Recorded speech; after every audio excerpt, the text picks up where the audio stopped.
बिहार को बूढ़ों का प्रदेश कहा जा रहा है। तो अब जब युवा मुख्यमंत्री बनेंगे तभी जो है सो आप यहाँ के चीफ मिनिस्टर अगर यदि तेजस्वी होते हैं, चिराग पासवान होते हैं, तो तब निश्चित रूप से समा और फिजा बदलती हुई दिखाई। चिराग पासवान की पार्टी और चिराग पासवान ने संकल्प लिया है कि 2025 में फिर से नीतीश। चिराग पासवान अब इधर उधर नहीं जाएंगे, अपनी पार्टी को जीवित और मजबूती के साथ बिहार में फिर से विधानसभा का चुनाव में जो भी सीट मिलेगी, अलायंस पार्टनर को हम नहीं जानते कितनी मिलेगी, 50 मिलेगी, 40 मिलेगी लोक जनशक्ति पार्टी रामविलास को, लेकिन जितनी भी सीट मिलेगी देखिए बेहतर स्ट्राइक करते हुए दिखाई पड़ेंगे चिराग पासवान। नमस्कार, मेरा नाम आलोक है, आप लाइव स्ट्रीम देख रहे हैं। साल 2025 है, ये विधानसभा का चुनाव होना है, लेकिन केंद्रीय मंत्री चिराग पासवान को उनका प्रदेश बुला रहा है, उनका बिहार बुला रहा है। बिहार फर्स्ट, बिहारी फर्स्ट का नारा देने वाले चिराग पासवान, उस विज़न के साथ चलने वाले चिराग पासवान को उन्हें उनकी प्रदेश की याद आ रही है। देखिए, एक निजी चैनल से इंटरव्यू में उन्होंने साफ साफ कहा कि केंद्र की राजनीति उनके पिताजी किया करते थे, रामविलास पासवान, स्वर्गीय रामविलास पासवान,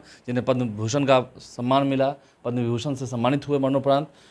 लेकिन चिराग पासवान को केंद्र में उतना मन नहीं लग रहा है। केंद्रीय मंत्री हैं, मोदी कैबिनेट मिनिस्टर हैं, लेकिन उन्हें उनका प्रदेश याद आ रहा है। सोचिए, इस साल बिहार में चुनाव होना है, रवि उपाध्याय जी हैं, 2020 भी सबको याद है।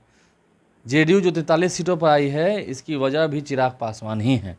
देखिए, निश्चित रूप से वह 2020 में जो इक्वेशन था, जो गणित था, वो अलग था, लेकिन 2025 में अभी चिराग पासवान जो है सो एनडीए में मजबूत कड़ी हैं और मजबूत अलायंस पार्टनर हैं। इस बात को मानना पड़ेगा, क्योंकि आपने देखा कि लोकसभा चुनाव में जितनी सीट मिली सारा का सारा जीत करके उन्होंने नरेंद्र मोदी की झोली में डाल दिया, और मोदी के हनुमान भी कहे जाते हैं। इस लिहाज से उनका संकल्प भी है कि हमको 2025 में एनडीए को जिताना है, यहाँ से नीतीश कुमार को फिर से मुख्यमंत्री बनाना है, यह बात तय है। हाँ, अब रही बात जो सवाल जो आप कह रहे हैं, चिराग पासवान ने कहा है कि उनका मन केंद्र में नहीं लग रहा है, बिहार में लग रहा है। तो देखिए, बिहार में वो सेवा करना चाहते हैं, बिहार में वह कुछ करना चाहते हैं, और देखिए जो एक बड़ा मंत्रालय नरेंद्र मोदी सरकार ने उनको दिया है, तो उस लिहाज से आप देख रहे हैं कि मखाना फूड प्रोसेसिंग समेत कई सारी योजनाओं को, और बेरोजगारी रोजगार की जो बात आती है उस पर अब वो काम करते हुए दिखाई पड़ रहे हैं, और उनका टैगलाइन ही वही है, बिहार फर्स्ट बिहारी फर्स्ट। ये बिहार फर्स्ट बिहारी फर्स्ट की जो बात है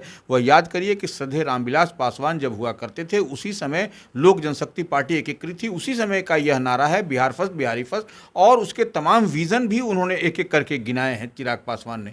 तो ये निश्चित रूप से अब बिहार में वह काम करना चाहते भी हैं, क्योंकि बिहार का जो सिनेरियो है वह जब आएंगे और वो युवा हैं, तो निश्चित रूप से देखिए, अब तो बिहार को बूढ़ों का प्रदेश कहा जा रहा है। तो अब जब युवा मुख्यमंत्री बनेंगे तभी जो है सो आप यहाँ के चीफ मिनिस्टर अगर यदि तेजस्वी होते हैं, चिराग पासवान होते हैं, तो तब निश्चित रूप से समा और फिजा बदलती हुई दिखाई। चिराग के भी दिल में है सीएम बनने की चाह। देखिए, निश्चित रूप से सीएम कौन नहीं बनना चाहेगा। चिराग पासवान, देखिए चिराग पासवान के पिताश्री याद करिए, कभी एक बार अल्पसंख्यक को मुख्यमंत्री बनाना चाहते 2005 की बात, जब 29 सीटें आई थी। बिल्कुल, तो वो खैर उस समय वह ऐसा समीकरण नहीं बन सका कि वह फिर से चुनाव होगा, लेकिन जो उनके पिताश्री चाहते थे। अब देखिए, चिराग पासवान एक नए उम्र के हैं, नए तेज तरार और पढ़े लिखे हैं, तो निश्चित रूप से उनकी भी ललक, उनकी भी इच्छा, उनके पार्टी के कार्यकर्ताओं की भी इच्छा है कि बिहार में जो है सो मुख्यमंत्री वो बने। और देखिए, अपने एक बात तो चिराग पासवान को पासवान समाज से टैग करके आप मत देखिए, उनके पार्टी में जो स्ट्रक्चरल ढांचा है, जो संगठनात्मक ढांचा है, उसमें समाज के हर वर्ग, हर तबका का प्रतिनिधित्व दिया गया है। आप देखिए उनके प्रदेश अध्यक्ष किस जात, किस समाज से आते हैं, क्योंकि वो क्या चिराग पासवान के, आप अन्य पार्टियों को उठा के देखिए तो जिस समाज की आप बात करिएगा उसी समाज से उनके प्रदेश अध्यक्ष, उसी समाज से उनके राष्ट्रीय अध्यक्ष, उसी पासवान, तो उसी समाज। लेकिन चिराग पासवान इससे इतर सोच के हैं। तो ये देखिए, सबको सामूहिकता में लेकर के चलने वाले चिराग पासवान हैं निश्चित रूप से, और उनका विजन भी क्लियर है बिहार के नाम पर। उनका विजन क्लियर है, लेकिन देखिए, नीतीश कुमार को पहले भी छला जा चुका है जेडीयू पार्टी को, कहीं ना कहीं कान खड़े हो गए होंगे। देखिए वो ठीक है, वो 2020 की बात आप चर्चा कर रहे हैं, लेकिन हम एक बार फिर से कह रहे हैं, लेकिन जो दिल में बातें 2020 में तो निकल के आई थी ना। नीतीश कुमार ने कितना भ्रष्टाचार किया, कितना करप्शन किया, सब बातें खुल के आई थी। बिल्कुल, देखिए वह उस समय, देखिए जब आदमी विपक्ष में होता है, आमने सामने की जब लड़ाई होती है तो तमाम तरह की बात कही जाती है, लेकिन जब एक फोल्ड, एक गठबंधन, एक अलायंस में आप एक परिवार में रहिएगा तो फिर इस तरीके की बात नहीं होगी। हाँ, एक बात तय है कि अभी चिराग पासवान की पार्टी और चिराग पासवान ने संकल्प लिया है कि 2025 में फिर से नीतीश, ये बात है। नहीं, लेकिन फिर से देखिए, इसे हम छल अभी तो नहीं कर सकते हैं, आने वाले समय में देखना होगा क्या होता है। बीजेपी चाल चलती है, तेजस्वी यादव को पिछली बार फायदा हुआ था, ये सही है? देखिए, लगने से? निश्चित रूप से अलग लगने से, लेकिन एक बात और हम लाइव सिटीज़ के व्यूअर्स को आज बता देना चाहते हैं कि आप, हो सकता है हमारी बात कई लोग ये अंदर खाने की बात है कि भारतीय जनता पार्टी ने पहले उनको ऑफर भी किया था चिराग पासवान को कि आप जो है सो हमारी अपनी पार्टी जो लोक जनशक्ति पार्टी है उसका, उसी समय जब एकीकृत थी लोक जनशक्ति पार्टी, आप इनको जो है सो मर्ज कर दीजिए हमारी पार्टी में। लेकिन एक बात समझ लीजिए, हम शुरू उस समय भी कहे थे कि उस समय भी सवाल यह उठा था, तो हमने कहा था कि लोक जनशक्ति पार्टी श्रद्धेय रामविलास पासवान की बनाई हुई पार्टी है, इसको कोई भी नहीं चाहेगा इस नाम को कहीं ले जा करके समाप्त कर देना। तो चिराग पासवान के पिताश्री जो श्रद्धेय रामविलास पासवान है, उन्होंने लोक जनशक्ति पार्टी का गठन किया था और किसी ने गठन नहीं किया था। तो इस लिहाज से लोक जनशक्ति, उनको ऑफर मिला था चिराग पासवान को, लेकिन चिराग पासवान ने नहीं, वो अपने बलबूते पार्टी को, देखिए कितनी कठिन परिस्थिति, कितनी लड़ाई झगड़ा, माने हर तरह से पार्टी को उनको दबाने के बाद भी वह पार्टी को मजबूती के साथ स्टैंड कराया और एक पहचान दी पूरे देश भर में। तो यह, और स्ट्राइक रेट भी उनका पूरे देश में बेहतर है अभी तक। तो इस बात को मान के चलना पड़ेगा कि चिराग पासवान अब इधर उधर नहीं जाएंगे, अपनी पार्टी को जीवित और मजबूती के साथ बिहार में फिर से विधानसभा का चुनाव में जो भी सीट मिलेगी, अलायंस पार्टनर को हम नहीं जानते कितनी मिलेगी, 50 मिलेगी, 40 मिलेगी लोक जनशक्ति पार्टी रामविलास को, लेकिन जितनी भी सीट मिलेगी देखिए बेहतर स्ट्राइक करते हुए दिखाई पड़ेंगे चिराग पासवान। लेकिन तेजस्वी यादव को तो इससे फायदा होगा, जिस तरह से बात हो रही है, युवाओं की बात हो रही है। अगर कहीं नीतीश कुमार का व्यवहार बदला हुआ है, स्वास्थ्य को लेकर भी बातें छुपी हुई नहीं हैं, तो लेकिन इससे तेजस्वी यादव को तो काफ़ी लाभ होगा।